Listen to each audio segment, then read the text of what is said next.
عربی کے شائقین حضرات، آج آپ فعل اجوف سیکھیں گے۔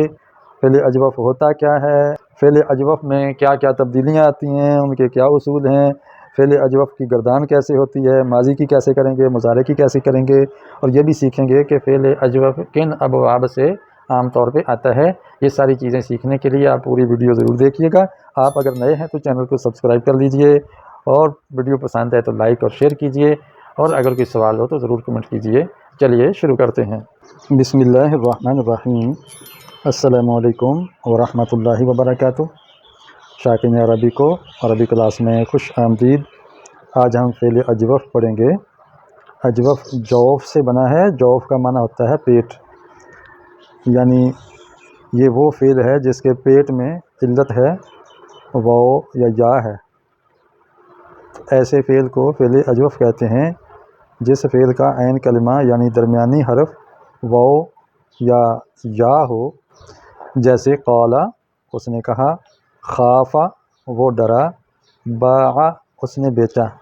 یہ فعل اگر اپنی اصلی حالت میں ہوتے تو قاوالا، خاویفہ اور بایعہ ہوتے۔ اب یہ قاوالا سے قالا کیسے بنا؟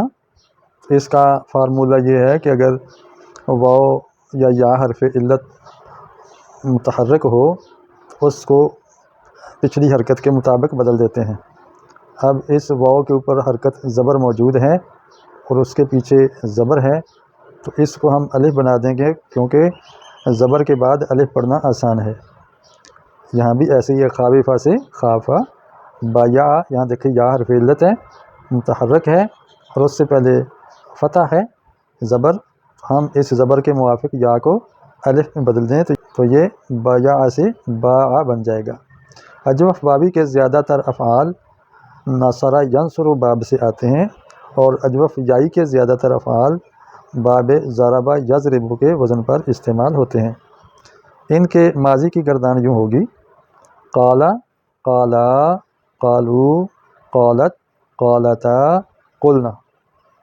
اب یہاں تک تو سمجھ آتی ہے کہ قالا کے آگے الف بڑھا دیا تو یہ تسنیہ بن گیا، واو الف بڑھایا تو جمع بن گیا، تا ساکنہ بڑھائی تو مؤنث غائب کا صیغہ ہو گیا، اور اسی کے آگے الف بڑھایا تو مؤنث تسنیہ کا ہو گیا۔ اور دیکھیں قاف پر سب کے اوپر زبر نظر آ رہی ہے، لیکن یہاں پر پیش کیوں آ گئی، یہ ایک سمجھنے کی چیز ہے، وہ میں آپ کو سمجھا دیتا ہوں۔ یاد رکھیں قلنا اصل میں تھا قولنا۔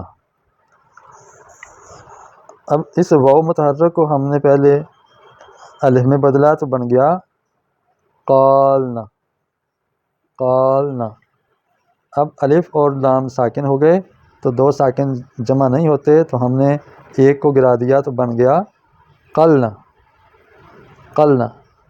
اور اب اس زبر کو ہم نے پیش میں تبدیل کر دیا تاکہ پتہ چلے کہ یہاں گرنے والا حرف واو تھا، اور واو کی ترجمانی کرتا ہے پیش، تو یہ بن گیا قلنا۔ آگے پوری گردان میں قاف کے اوپر پیش ہی چلے گی۔ اگر میں اس کو مختصر بیان کروں تو وہ یہ ہے کہ اگر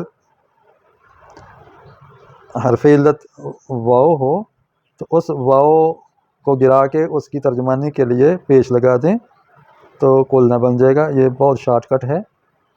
اور ایسے ہی یہ ہے بعنا، یہ اصل میں کیا تھا، بیعنا۔ اب اس کا شارٹ کٹ یہ ہو جائے گا، حرف علت یا ہے اور اس سے پہلے زبر ہے، اس یا کو گرا کے اس کی نمائندگی کے لیے زیر لگا دیں گے پچھلے حرف پہ، اس طرح یہ بیعنا سے بعنا بن جائے گا۔ تو بہت مختصر یہ قاعدہ ہے۔ یہ قاعدہ صرفیوں نے تعلیل کا بیان کیا ہے، لیکن میں اس کو آسان اور مختصر سمجھتا ہوں، اس لیے میں نے بتا دیا۔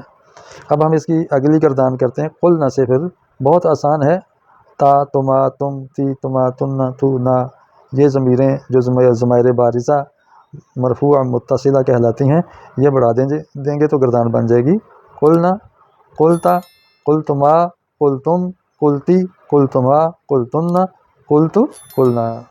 باع کی گردان پہ غور کریں، باع، باعا، باعو، یہی قالا، قالا، قالو کی طرح اس کے بھی آگے صیغے ہو جائیں گے، باعت، باعتا، بعنا۔ اب بیعنا کیسے بنا؟ اصل میں تھا بیعنا، تو یا کو متحرک پایا اور اس کو گرایا اور اس کی نمائندگی کے لیے پیچھے زیر لگا دیا، یہ بیعنا سے بیعنا بن گیا۔ اس کے بعد پھر وہی ضمیریں لگاتے جائیں، بیعتا، بیعتما، بیعتم، بیعتی، بیعتما، بیعتن، بیعتو، بیعنا۔ ترجمہ کیا ہے؟ باع اس نے بیچا، بیعنا ان مؤنث نے بیچا، بیعتا تو مذکر نے بیچا، بیعنا ہم مذکر مؤنث نے بیچا۔ تو باع کا مطلب بیچنا اور قالا کا مطلب کہا یا کہنا۔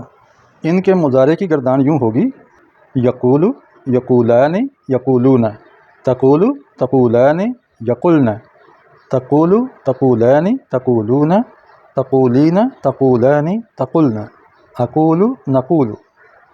ترجمہ تو آپ جانتے ہیں، یقول وہ کہتا ہے، یقولان وہ دو کہتے ہیں، یقولون وہ سب کہتے ہیں۔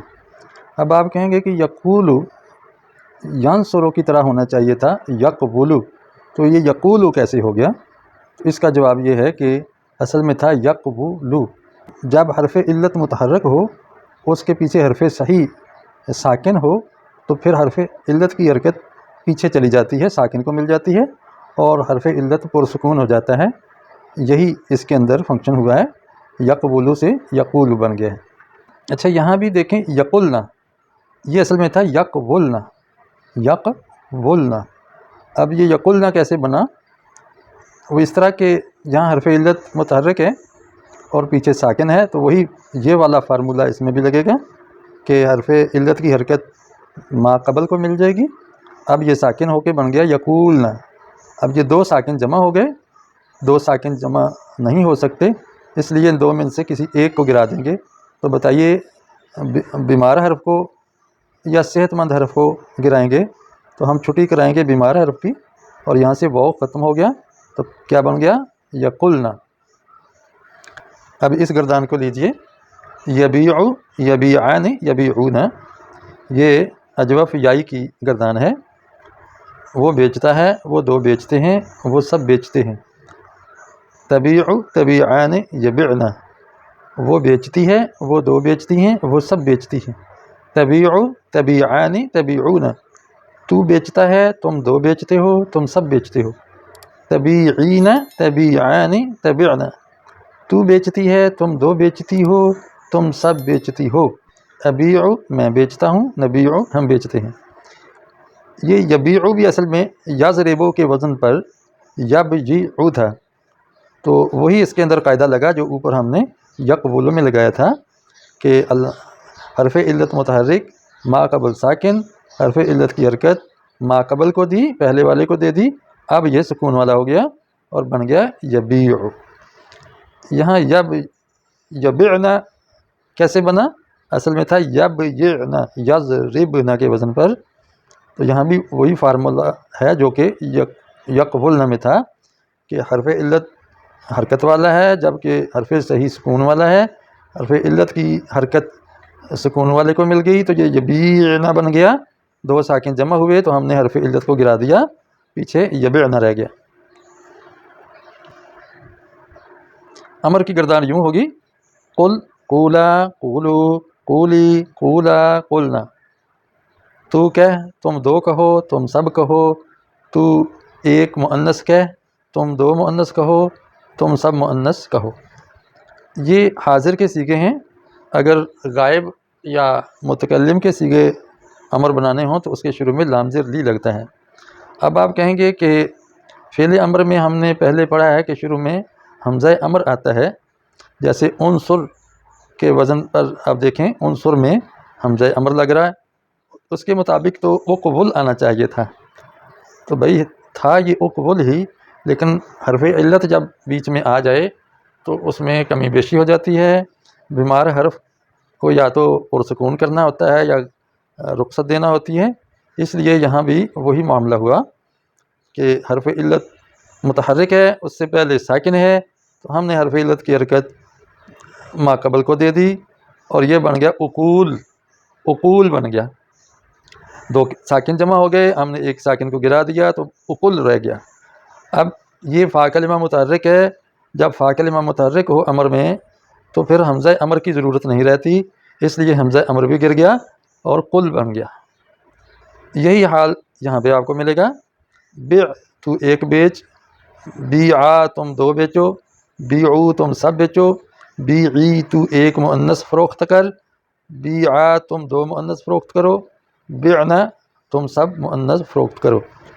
اب یہاں آپ کا سوال ہوگا کہ یہ بیعا اور بیعا مذکر اور مؤنث میں فرق نہیں کیا، تو کیسے پتہ چلے گا عبارت میں کہ یہاں مذکر ہے یا مؤنث؟